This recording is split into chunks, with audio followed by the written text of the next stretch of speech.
Yurtimizda noyabr oyi boshidan beri o'tkir respirator virusli infeksiya kasalliklari avj ola boshladi. Bu yil virusli kasalliklar ayniqsa yosh bolalarda o'zgaruvchan simptomlar bilan kechmoqda. Ko'pchilik odamlar tarqalayotgan mish-mishlar sabab ortiqcha vahimaga berilmoqda. Tomog'i qizargan yoki shamollagan farzandini odam ko'p navbatlar uzun shifoxonalarga olib borib virus yuqtirmoqda. Mana shunday sharoitda O'rV o'zi nima? Belgilari qanday? Nima uchun ko'proq yoshlar kasallanmoqda?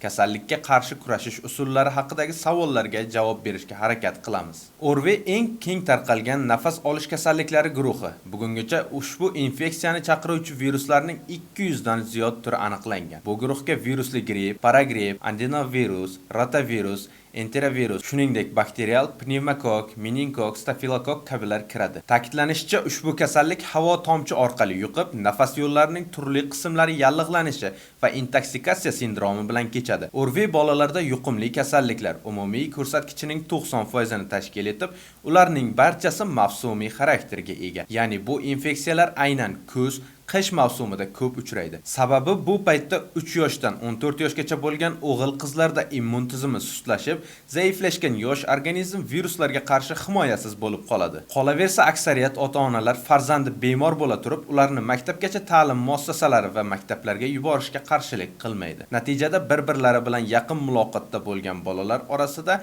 kasallikning keng tarqalishiga imkon yaratiladi. Shu sababli virusga chalingan o'g'il-qizlarni alohidalash va uni yakka tartibda davolash lozim. Kasallik paytida asosan aksirish, bosh og'rig'i, isitma, yo'tal, burun oqishi va bitish kabilar kuzatiladi. Shuningdek, katta bolalarda tomoq og'rig'idan shikoyat qilsa, kichik yoshdagilar tomoq qizarishi oqibatida ovqat yeyishga qiynaladi. Qolaversa, ovoz bo'g'ilishi, yo'tal, mushaklar va bo'g'imlardagi og'riqlar paydo bo'lishi, ishtaha pasayishi, harorat oshganda esa qayt qilish kuzatilishi mumkin. Albatta, bu belgilar qayd etilganda ota-onalar farzandi salomatligiga yanada e'tiborli bo'lishlari zarur. Biroq xavotirga tushish kerak emas. Afsuski, ko'pchilik farzandida O'rV sababli biroz isitma ko'tarilsa, tez sarosimaga tushib qoladi. Shoshma-shosharlik esa ko'pincha noto'g'ri oqibatlarga olib keladi. Shu bois, agar bolaning tana harorati ko'tarilib, unda tumov belgilari kuzatila boshlansa, eng avvalo oilaviy shifokor ko'rigidan o'tish lozim. O'zboshimchalik bilan bolaga antibiotiklar berish aslo mumkin emas. Sababi